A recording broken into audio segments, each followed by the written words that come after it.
chlapi, dnes som sa rozhodol zistiť, koľko dám klikov naraz. Poďme na to. Nemusíš tomu věřit.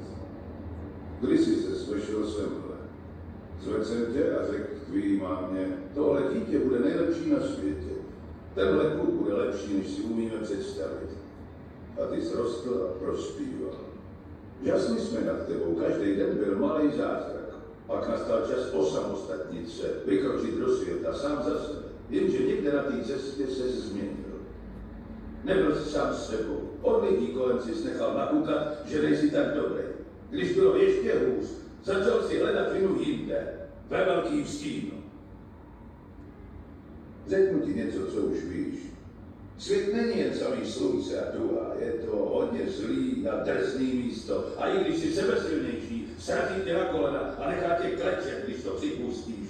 Nikdo nerozdává tak tvrdý rány jako život. Ale nejde o to, jak inkasuješ. Tady jde o to, kolikrát uneseš a přesto se znovu zvedneš, kolikrát dokážeš přijmout a nezastaví tě. Jenom tak se vítězí. Chce to znát svoji cenu a jít houžem na tě zastít, ale musíš umět snášet rány a ne si stěžovat, že nejsi tam, kde jsi chtěl a ukazovat na to, že to zavinili. To dělaj zbomilca, to nejsi! Jsi lepší, pamatuj! Ej, stoj si pohoda!